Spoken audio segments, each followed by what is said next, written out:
Welcome back to the program. If you're just joining us, remember this is Breakfast Live. Joining me now is Alice Kaunda, Communications Officer from Shira Valley Transformation Program. She's here to give us an update on the project and construction of a temporary coffer dam. I hope I pronounced that right.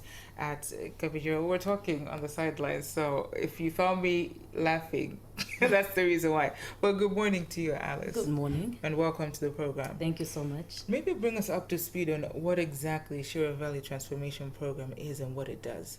So the Shira Valley Transformation Program is the oldest conceptualized program in the land. It was part of the colonial government's development plan. So back in the days in the 1940s, they had three goals that they wanted to achieve. The first one was to regulate the level of Lake Malawi at Liwonde. So the plan was to construct the barrage, which happened. And then after that, they wanted to use that water for hydropower. So they did the Nkula in 1963. And finally, their third plan was to have a large-scale irrigation scheme in the Shira Valley. So that's where the Shira Valley transformation is coming in.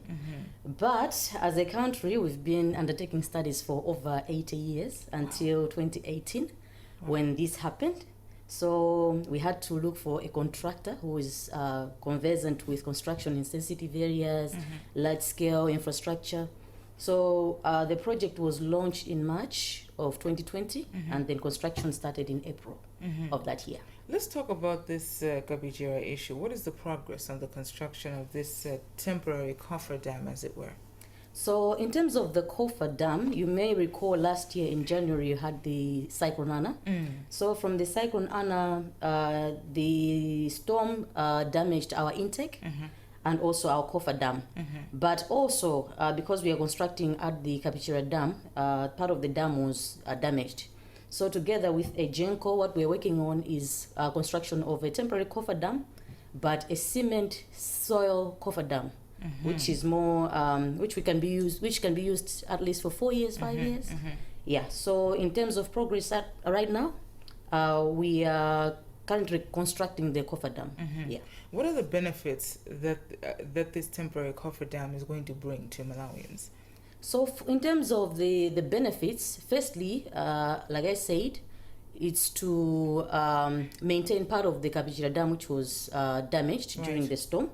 So the coffer dam is serving those three purposes: to protect the damaged part of the dam, and also to assist our counterparts at Genco to generate 100% electricity. And then at the same time help us to construct our intake. So we are reconstructing the intake because it was damaged during the Cyclone Anna. We're showing you some visuals on your TV as I'm having this quite interesting discussion with Alice. But moving on, there were expectations that the work at this place will be completed by now. Why the delay, do you think? So in terms of the progress and the delays, firstly, you should know we are working at Kabijira. The Kabijira is situated in the Majete Wildlife Reserve.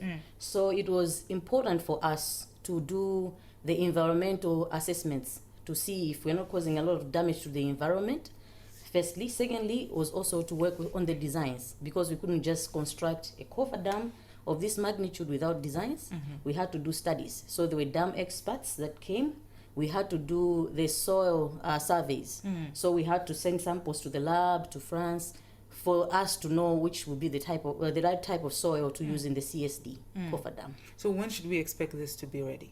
The estimate is September of this year. Yeah, it's a big structure. So in terms of the length, we're talking about 372 meters. In terms of the width, we're talking about 11.5, and the height is 11 meters. 11 meters. Yes. That's pretty high. It is high. That's pretty high. Sure. Should we, I really wanted to ask you this.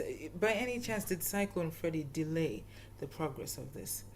Not really. Not Freddy. But Cyclone Anna did. And also we were affected by COVID twice. So we had to close our camps twice for about 6 weeks. And we also delayed because of the fuel last year. So those are some of the factors that caused some delays to the project. The Shira Valley Transformation Program has been there for an extensive amount of time, as you pointed out. Share with us some of the progress that this program has had in general. So in general, this is a well thought through project. So the first thing we are looking at is agriculture commercialization. It's not just about infrastructure. So in terms of the first area that we're looking at was land.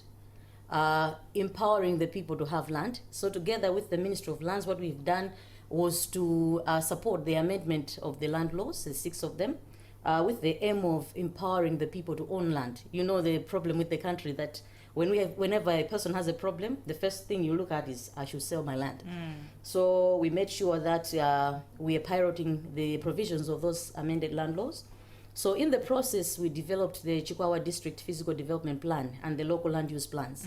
So the villages and the district, they know what is supposed to be where. So if it's a hospital, this is supposed to be here.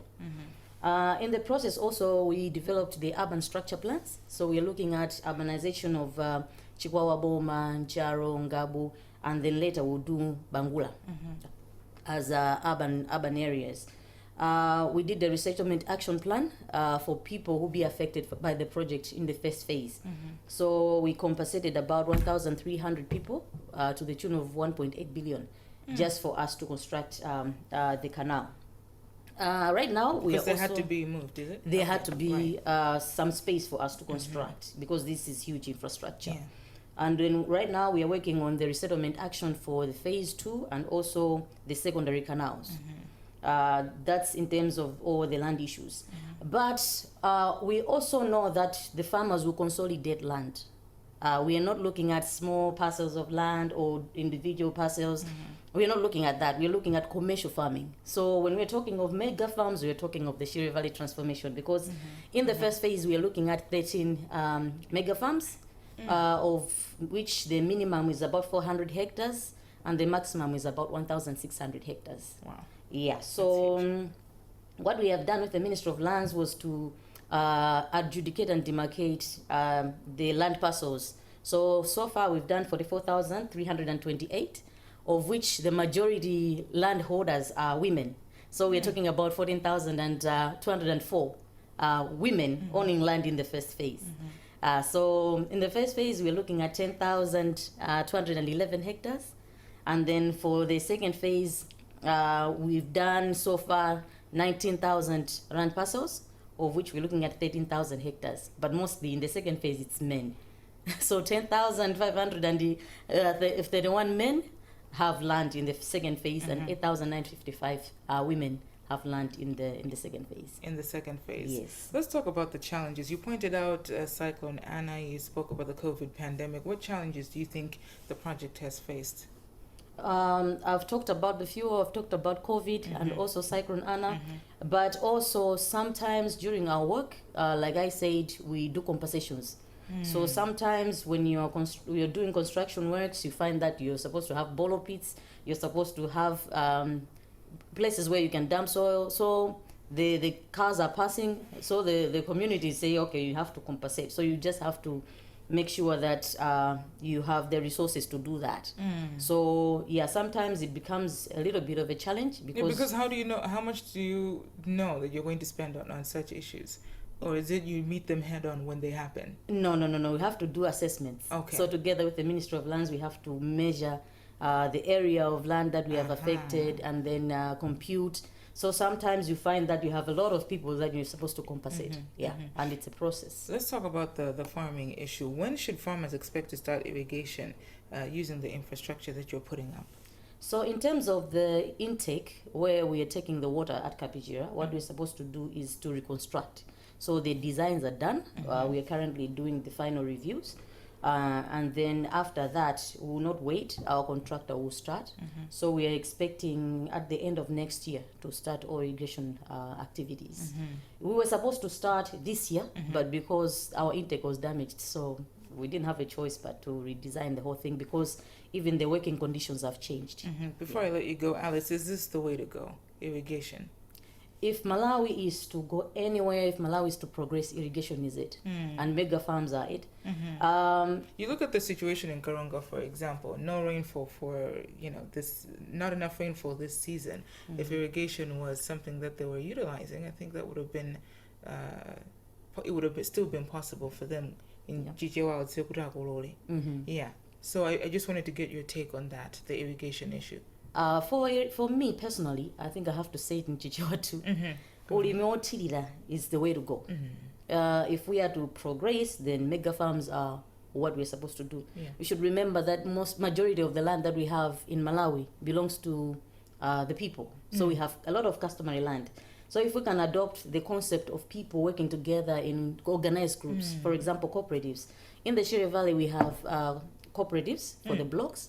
So we have a cooperative of 1,000, of 2,000 members, and we are looking at 43,370 hectares to be irrigated under this. Most of the people question, how are you going to manage this huge infrastructure? Right. So the government, what we have done is to procure an operational management and maintenance operator for the infrastructure. We know it's a huge infrastructure, it will be mechanized, so a UWA or a smallholder farmer can't manage to run this. And also, from the 43,370 hectares, we are looking at the private off-takers. So, for example, Ilovo, Pata, Kasintula. You might ask why. If we are to depend on the national budget each year for our maintenance, then obviously we're going to fail. So we've It's not enough, it's not enough money. So for us, we've engaged these private off-takers so that they can use the water at a fee, so we can sustain the structure. Well, thank you very much, Alice, for being here. Quite an insightful conversation that we just had.